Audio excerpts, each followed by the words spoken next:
Ұлт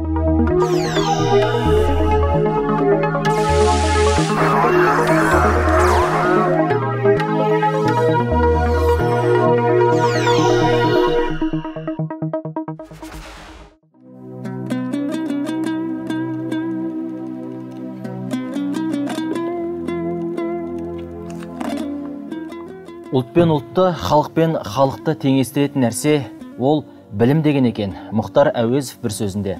Сол білімді бізге жеткізетін, сол білім нәрімен сусындататын бірден бір құрал әрине осы кітаптар. Осындай сөрелерімізді кітапқа толып тұрғаны әрине жақсы, бірақ та осы кітаптарды бізге қолжетімді еткізіп отырған мамандар бар. Бірақ олардың кімдер екенін көбіміз білмейміз. Олай болса, бүгінгі ерен еңбек бағдарламасында кітап басушы мамандар туралы сөз етеміз. Бізбен бірге болыңыздар. Осылайша біз кітапты қалай шығарады екен деген сұраққа жауап алу үшін Алматы қаласында орналасқан республикалық дәуір баспа кешеніне бас сұқтық. Біз келгенде жұмыс қызу жүріп жатты. Жұмысшылардың ширақ қимылы баспаның ұзақ жылдық тәжірибесінің барынан қартты. Республикалық полиграфиялық баспа комплексі дәуір 1932 жылдан бастап 80 жылдан астам осы салада келе жатқан. Енді бұл жақта газет, журнал, кітап өндірісі, қағаз дайындау, терім, түптеу, басу және газет цехтары бар. Бізде енді бір 600-500 адам істейді. Міне біз қазір осы дәуір баспасының ішінде тұрмыз. Дәл қазір мына жерде бір бауырымыз жұмыс істеп жатыр екен. Қандай құрылғы екенін көрейік. Ал құрылғы не болса да бір күрделі жұмыс атқарып жатқан белгілі. Олай болса, өзінен сұрап жұмысымен танысайық. Ассалаумағалейкум. Уағалейкум ассалам. Жақсы қалай. Иә? Есіміңіз? Заман. Алтынбек. Танысқанымды қуаныштымын. Сен не істеп жатсың? Мынау қандай аппарат? Мұнда біз қағаз кесіп жатырмыз. Балдырған журналының қағазы дайындық. Осындай 84-58-ге кесіп жатырмыз. Иә? Печатқа дайындық. Қанша тапсырыс берді сіздерге? Бұған листовой 17 мыңдай дайындауым керек. Тапсырыс 17 мың ғой? 17 мың, иә. Бұл құрылғы жаңа құрылғы, былтыр ғана алғанбыз, бір жыл болды. Иә? Бұл енді Қытайдан өз мамандары келіп, бір апта үйретіп, сондай жүргізіп беріп көмектеседі. Бұл құрылғыда жұмыс істеп жатқан сіз ғана ғой деймін. Менен де басқа жігіттер біледі осында, наладчиктер бар, жұмыс істеп жүрген. Мына алып техникаға бір салғанда екі үлкен орам қағаз салынады. Екі орамнан дәл осында 20-25 мың парақ шығады. Кесілген әр парақ саны 500 болғанда аппарат шиқылдап белгі береді. Сол кезде жұмысты бақылап отырған маман белгі қойып отырады. Әрине ол есептен жаңылмау үшін. Ал осындай ақылды машина күніне 65 мың қағаз кесуге қауқарлы. Ал мынау әртүрлі форматтағы қағаздарды кесетін немістің Polar 137 деген қуатты құрылғысы. Күші 10 тоннадан асатын құрылғы қалың қағазды майша турайды. Міне көрдіңіз бе? Мыңқ етер емес. Бұл құрал қанша қуатты болса да Нұржан Оразалыұлының дегеніне көнеді. Ал мына кісі Қарлығаш Диханбек қызы. Оның қызметі Нұржанның кесіп берген A3, A4 форматындағы қағаздардың салмағын өлшеп, Балқия Қонскерей қызына беріп отыру. Әр орамның салмағы 5 келі болу керек. Балқия әпкенің жұмысы сол қағаздардың сыртын қаптап дайындау. Бүгінде осы баспада жүргеніне 33 жыл болған. Әбден жұмысына машықтанып алған. Қолдары епті қимылдайды.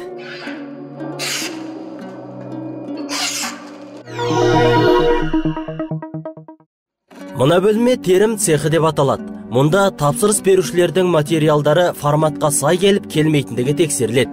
Және шығатын материалдар осында өңделіп кем-кетігі толықтырылады. Сондықтан да бұл бөлменің маңыздылығы жоғары.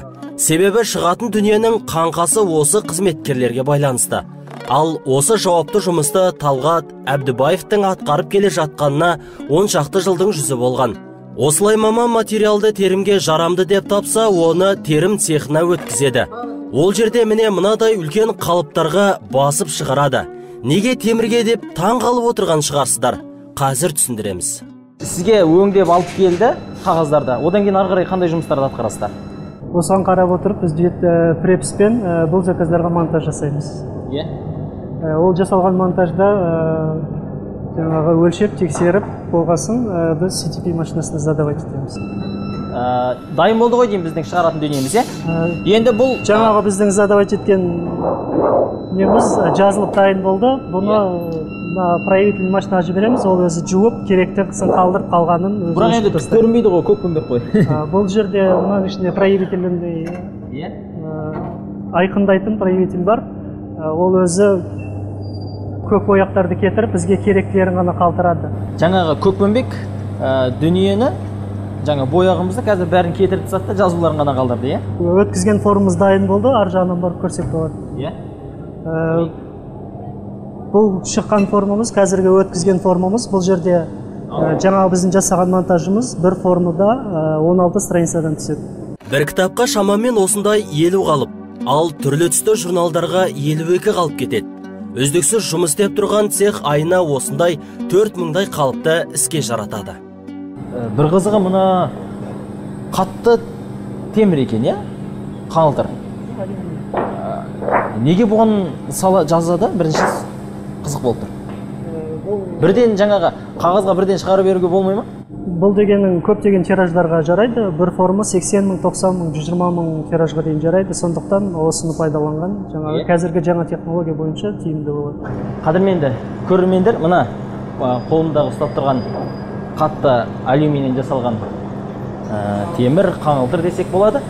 Шынымен де бұл осы баспаханада кітап шығаратын, газет шығаратын арнайы қалып табақтар екен, Осындай болады екен мен.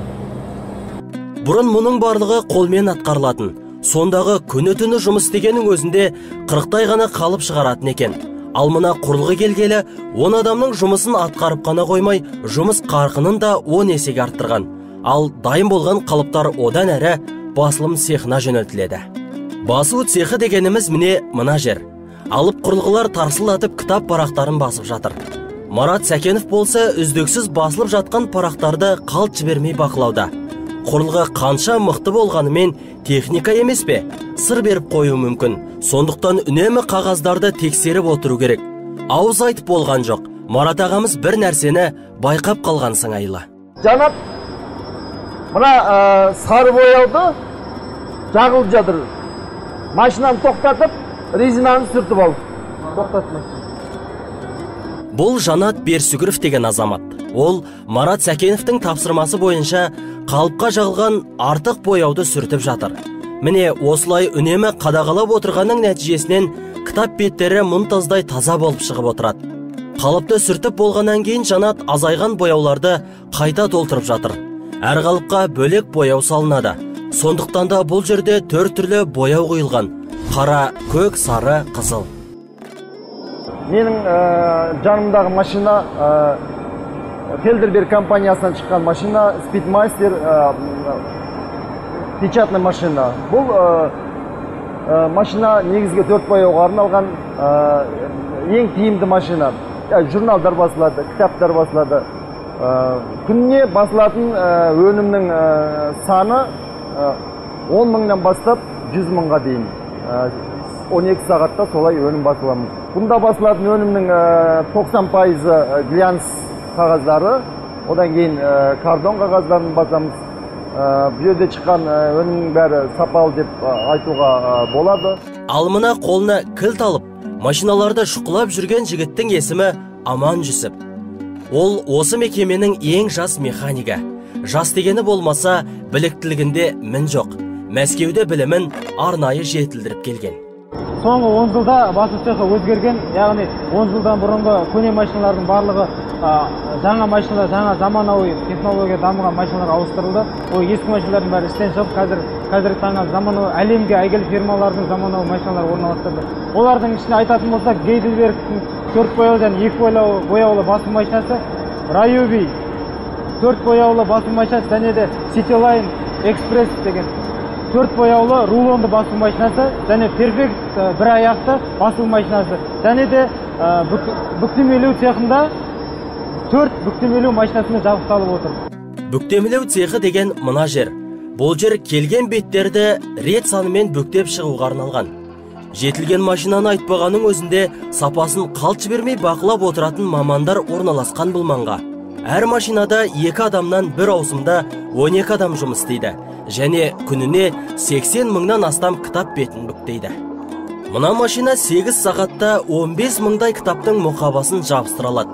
Бұл бір ауысымдағы жұмыстың нәтижесі ғана. Ал мұнда қызметкерлер күндіз түні жұмыс істейді. Ал дайын болған кітап мұқабалары соңғы бөлімге барады. Ол жерде бөлек-бөлек болып келген кітаптар жинақталып, бір бүтін болып шығады. Міне, осы бөлмеде арнайы кітаптардың мұқабалары дәл осындай болып дайын күйде келеді. Дәл осы жердегі осы мұқабаны біз алып келеміз да, мына қуатты мәшиненің мына жеріне қоямыз.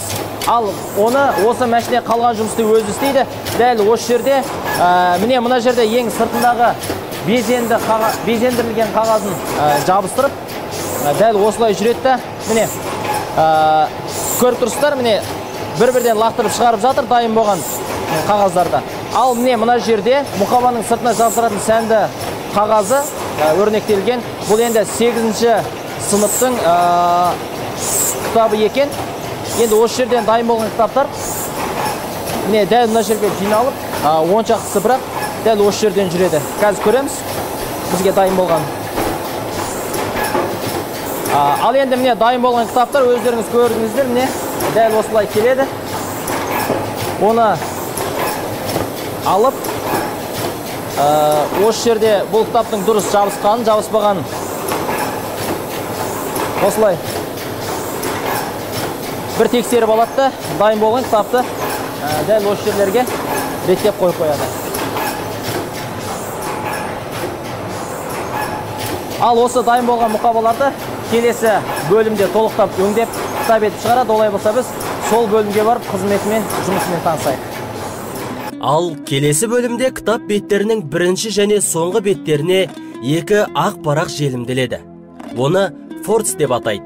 Бұл ақ қағаз мұқаба мен блоктарды біріктіріп тұруға арналған. Одан кейін кітап парақтары міне осы жерде жинақталады. Оны мына машина атқарады. Күніне бір машина 36 мың баспа табақ тігеді. Осында өзім істеп отырғанына 10-15 жылдан асты. Сәтбаев атындағы университетті аяқталысымен осы жерге жұмысқа кіріп, қызметімді өсіріп отырмын. Бұл жерде қызметкерлер өз мамам қызметін өте жақсы меңгерген, өте жақсы көргендіктен таңғы сағат 8-ден кешкі сағат 10-ға дейін жұмыс істейміз. Осымен жұмыс істейміз. Ал осындағы кітаптарды тігетін 12 машинадан күніне 36 мыңнан астам баспа табақ тігіледі екен. Ол тігілген кітаптардың парақтары дәл осындай әртүрлі форматта тігіледі. Осылай реттік нөмір бойынша тігілген блоктардың қырына мына ыстық пеште желім жағылады. Тігу бөлімінен келген мынандай кітаптар, блоктар, мынау заклейка машинасына келеді. Бұл жерде кітаптың түбі желімденіп, қоба клеймен жағылады. Қоба клейі осы жерде кітаптың түбіне жағылады. Сосын мына жердегі сушка деп атаймыз, кептіріледі жоғарғы температурада. Желімденген кітаптар мынау кептіру пешінен өтеді. Сосын ол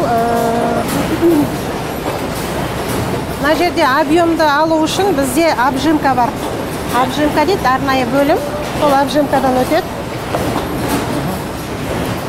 Желімденіп, кептіріліп болған кітаптар транспортер арқылы 3 пышақты кесу машинасына келіп түседі. Бұл жерде блокты келесі процеске дайындайды, яғни 3 жағынан кесіп шығарады. Соңғы бөлімге келдік. Бұл жерде кітаптың қырын доғалдауға немесе тегіс шығаруға болады. Одан кейін түбіне мәрлі қойып желімдейді. Мәрлінің сыртына тағы да желім жағылып қапталы желімделеді. Одан кейін астымен келе жатқан блоктардың сыртындағы фордсқа желім жағылып мұқабалар кигізіледі. Осылай бірнеше процестен шыққан дайын кітапты қызметкерлер сапасын тексеріп қабылдап отырады. Ассалаумалейкум. Қалыңыз қалай? Жақсы. Өзіңіздің жұмысыңыз ұнай ма өзіңізге? Жалыққан жоқсыз ба? Жоқ, ұнайды, өте қызық жұмыс. Жалығатын емес, бұрын кітаптың шығуы бәрі қызық қой. Сол. Бұрын ойлаушы еді, кітап қалай шығады деп, қазір енді көзбен көріп, осы аппаратта жұмыс істеуге қызығып, 9 жыл болды биыл істеп жатқаным осы аппаратта. Дәуреннің басқаруындағы аппараттан шыққан кітаптар дайын болды деп есептеледі. Ал мына жердегі мамандар ең соңғы тексеріп қабылдаушылар. Олар бірнеше процестен өтіп келген дайын кітаптарда кеткен ақаулықтардың бар жоғын тексереді. Егер ақауы бар кітап табылса, оларды қайта өңдеуге жібереді. Сондықтан да бұл жердегі қызметкерлердің де жұмысы жауапты. Бұл жерге өте қырағы адамдар ғана отырғызылады. Осылайша кітаптар бірнеше бөлімдегі жүздеген жұмысшылардың қолынан шығып, осы жерде қапталып, нөмірленеді. Керекті жерге осы жерден жөнелтіледі. Міне, қадірменді телекөрермендер, бүгінгі бағдарламамызда кітаптың қалай дайындалатыны, қалай шығатыны, қалай түспелетінін сіздерге көрсетуге тырыстық. Бір кітаптың шығуы үшін қаншама адам жұмыс істейді, қаншама адам тер төгеді, қаншама адам еңбектенеді. Барлығы білімді ұрпақты тәрбиелейтін осындай тамаша, даналығы мол кітаптарды шығару үшін. Бір айда біз 600 мыңдай қатты мұқабалық кітап шығара аламыз. 2 миллиондай жұқа мұқабалық кітап шығара аламыз. Осы маманды мақтан тұтамын, жұмысыма ризамын. Жұмысқа мен арнайы дайындалып келемін. Өзіме ұнайды осы жұмысым. Өзімнің таңдаған мамандығым өзіме өте ұнайды. Мен өз жұмысымды жақсы көремін. Осы жұмысымды мақтан тұтамын, өз мамандығымды.